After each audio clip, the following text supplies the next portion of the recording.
Hey guys, आज की video उन सब मेकअप आर्टिस्ट के लिए हैं जो इतनी मेहनत करते हैं, सब करते हैं और उसके बाद क्लाइंट ये बोलता है कि मैं लेट हो रहा हूँ और मुझे अपने फंक्शन के लिए रेडी होकर जल्दी से जाना है और पेमेंट मैं आपको बाद में कर दूंगा। एंड बाद वो कभी आता ही नहीं है। मेरी बुकिंग थी लखनऊ के लिए, वहाँ से परसों ही निकल चुकी थी, तो मैंने उनको क्लाइंट को ऑलरेडी इन्फॉर्म कर दिया था कि मैं बस से आ रही हूँ और क्लाइंट ने इवन मुझे बोल दिया था कि ट्रेन बहुत लेट हो रही है तो इट्स बेटर कि आप बस से आ जाओ, क्योंकि वो ट्रांसपोर्ट मुझे नहीं दे रहे थे। वो टोटल अमाउंट जो था उसमें ट्रांसपोर्ट मेरा था, स्टे एंड फूड उनका था, तो which is fine. So I was agreed to it.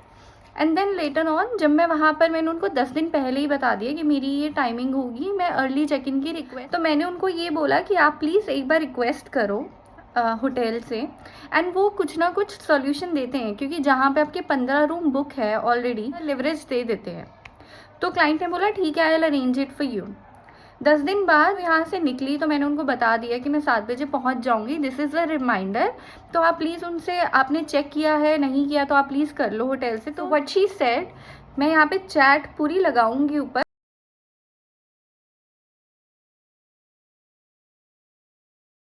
जिसमें उन्होंने मुझे ये बोला कि आप एक काम करना, बस स्टेशन से आप रेलवे स्टेशन चले जाना, वहाँ पे मेरे पापा रेलवेज़ में हैं, तो आप वहाँ पे ना वेटिंग एरिया में वेट कर सकते हो। मैंने बोला आई एम सॉरी, मैं पूरी रात से ट्रैवल कर रही हूँ, का उस टाइम एंगेजमेंट का फंक्शन है आपके घर का, एंड मैं पूरी रात से जाग रही हूँ। आप मुझे 6 बजे उनका फंक्शन स्टार्ट है, अगर आप मुझे बोलो कि 1-2 बजे से स्टार्ट करना है, 2 बजे का चेक इन था, बट वो कह रहे अलाउ कर सकते हैं हम 12 बजे early check in as per client.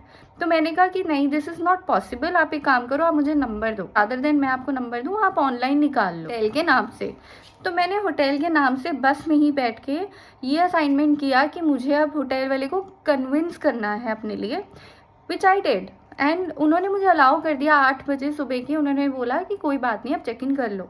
Check in करने के बाद क्लाइंट ने मुझसे एक बार भी नहीं पूछा कि आपका चेक इन हुआ नहीं हुआ, क्या हुआ, होटल माना या नहीं माना, जो कि मेरी रिस्पॉन्सिबिलिटी नहीं थी, वो फर्स्टली क्लाइंट की थी। तो मुझे अमाउंट भी दी थी, वो पूरी हाफ नहीं थी, वो एक लमसम अमाउंट दी थी कि आप जब आ जाओगे तो मैं आपको फुल अमाउंट कर दूँ। उनका जो फंक्शन स्टार्ट था वो था 6 बजे और क्लाइंट आया कितने बजे, 5 बजे। मैं आपको यहाँ पे पूरी चैट दिखाऊंगी,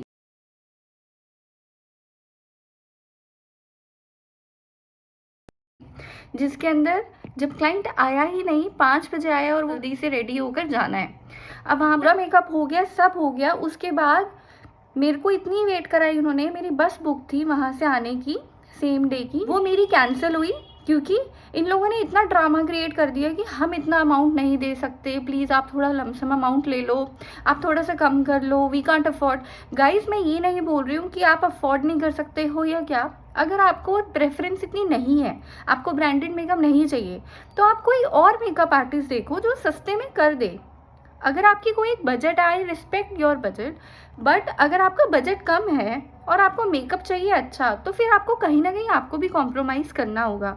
एंड फर्स्टली जब आपने एक अमाउंट पे अग्रीमेंट दी है कि हाँ आई एम ओके टू पे दिस अमाउंट, तो आप लेटर ऑन क्यों इतना पलट जाते हो कि नहीं मुझे नहीं करना है, मेरे से नहीं हो पाएगा। And to be very honest, 5 star hotel में स्टे था, इट जस्ट कि मेकअप आर्टिस्ट को पे नहीं करना है। अपने रिश्तेदारों को दिखाने के लिए लोग कितना कुछ करते हैं, लेकिन एक्चुअली में एक ह्यूमैनिटी नहीं होती है कि आप किसी से खाना पूछो। पूरे दिन से कुछ खाना नहीं पूछा था उन्होंने, जबकि फूड उनकी तरफ से था। मैंने ही वहाँ से ऑनलाइन मंगवा लिया कि मुझे शर्म आ गई कि आप, मतलब मुझे था कि मैं बस यहाँ से अमाउंट लूँ और मैं चली जाऊँ, बट उन्होंने मुझे पूरी अमाउंट भी नहीं दी। गाइज, रियली ये लेसन था, कोई भी अमाउंट की, XYZ अमाउंट की आप बुकिंग ले रहे हो तो मेक श्योर आप 50% एडवांस उनसे लो, जस्ट फॉर अ सिक्योरिटी, कि लेटर ऑन वो ये प्रॉब्लम ना करे कि नहीं अभी मैं फंक्शन में जा रही हूँ, मैं लेट हो रही हूँ,